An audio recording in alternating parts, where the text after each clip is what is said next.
In Western India, there is a land of smiling people, of hard toil in the fields, of strange and lovely festivals. First, at dawn, we see the farmer's wife grinding corn on a wheel of the most ancient design, while her son leads out the cattle to the fields past the great banyan tree. By now, the wife has left her milling, turns to her next task, cleaning out the cowshed. This is the daily round, the same time for each new task each day.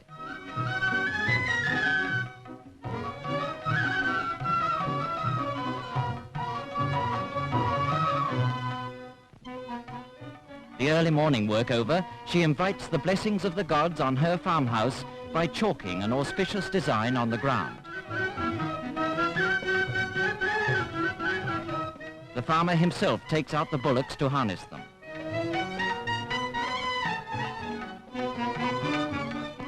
It is the season before the rainy season, the time of ploughing and sowing. Past another banyan tree, past the temple dedicated to Ganpati, past the women taking their water pots to and from the river. From the way these women wear their saris, from the style of the temple, from the banyan tree, we know we are in Maharashtra, the home of the farming and warrior race of Marathas. The wife is back cooking the morning meal. Part of the art of making it well is this patting it from hand to hand before throwing it on the warm pan.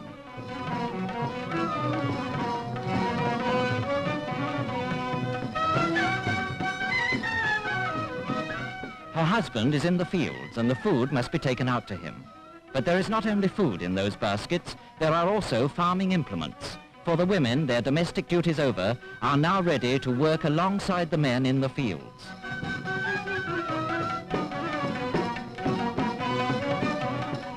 It is the dry season and the farmer is working at the well.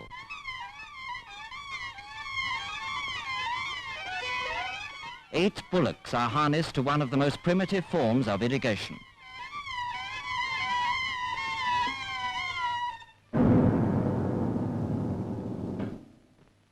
And now, when the sun is almost overhead, a meal to restore the farmer and to prepare the wife for her change from housewife to farmhand.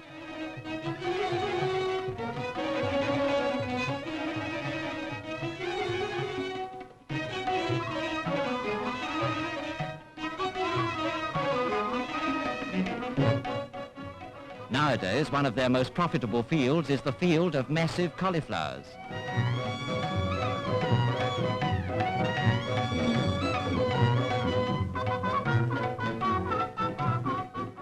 It is the job of the women to collect them.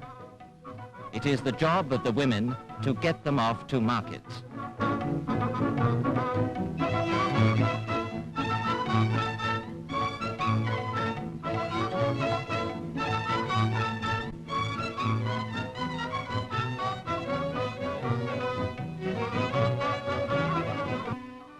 The season of ploughing. The draft animals in this part of the world are always bullocks. Their slow gait and the hard soil make the work heavy.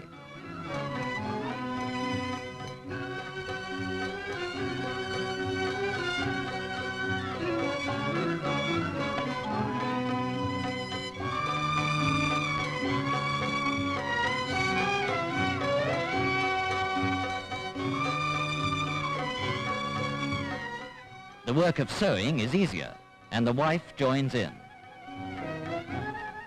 Now, the anxious days of watching for the monsoon rains are over. The rains have come, and the corn, their staple crop, called jwari, springs tall and fruitful out of the Maharashtrian earth. This is the corn the farmer's wife was grinding in the morning. Here, it's a far commoner food than rice. That's not a lasso, she's scaring away the crows. It is late September, harvest time, and the rains have definitely stopped. The entire family climbs onto the bullock cart to go out to the fields for the reaping. The anxious times of watching for rain, for pests, for any one of 1,000 mishaps is happily past now, and henceforth it is a season of hard work and celebrations. First, the work of reaping. Mostly it is done by the women. The threshing is done by the women and the men. The farmer drives his bullocks round and round, plodding over the corn. Another man crouches close behind him, pushing the corn back under the bullock's hooves.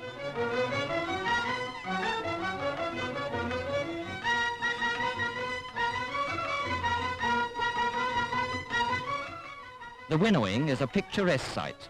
All over Maharashtra you can see the peasants at this season of the year perched precariously on narrow trestles, holding trays of corn in the wind. The harvest is in, so now to the corn ceremony of Thanksgiving. The farmer throws red kumkum, which brings good luck on the pile of corn. Then a coconut, the food of the gods, is broken and the pieces cast on the corn. And now the dedication. The women's foreheads are marked with the red kumkum.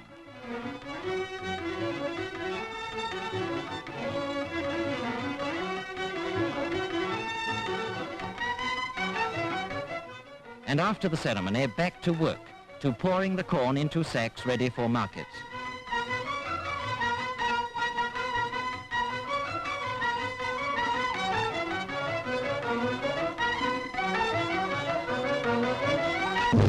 It is November, an auspicious month for marriages.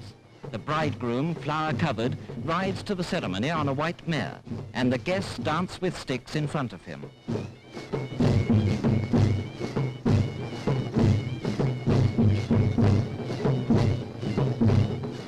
They do a fighting dance in front of him, with sticks for swords and shields held aloft. The women bring their wedding presents, silks, brocades, sweetmeats in brass trays.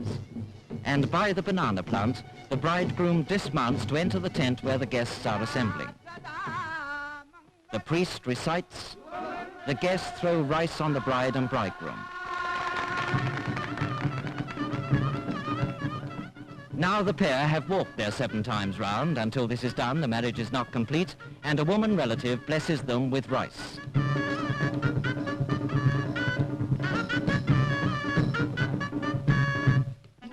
There is a special caste of professional dancers who do the after-marriage dance.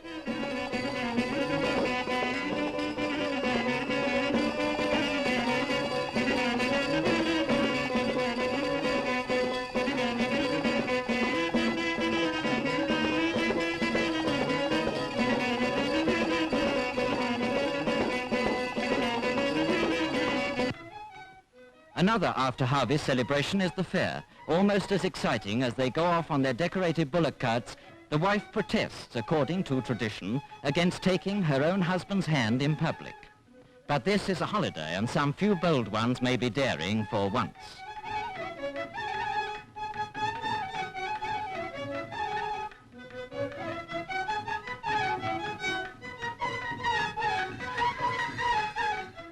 Hundreds of years ago, these families would have looked the same, galloping their bullocks along the country road.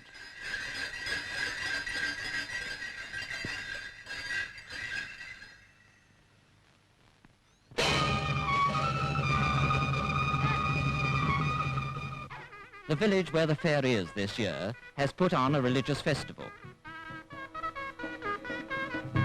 The farmer buys flowers from the priest as an offering to the god.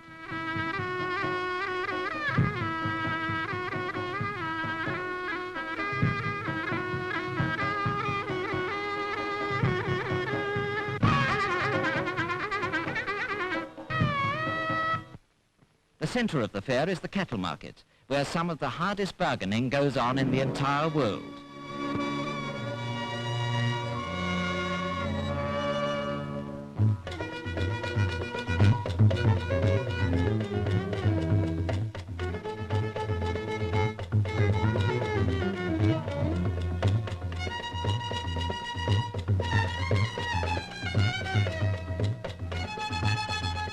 Every local entertainment is there. Roundabouts for the children. A physical display by the local regiment of Maratha soldiers. For these people never forget they are first and foremost a martial people. There is always a wrestling match, and every member of the crowd knows every trick.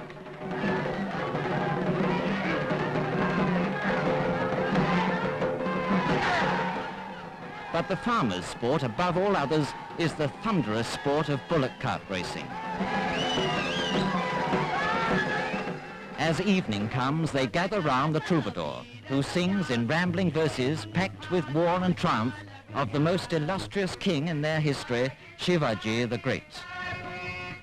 In Maharashtra, the farmer is always a soldier. These 20th century soldiers are dressed in khaki, but their ceremonial of departure is the same as it was in Shivaji's great days. He bends down to touch the feet of his elders always before departing.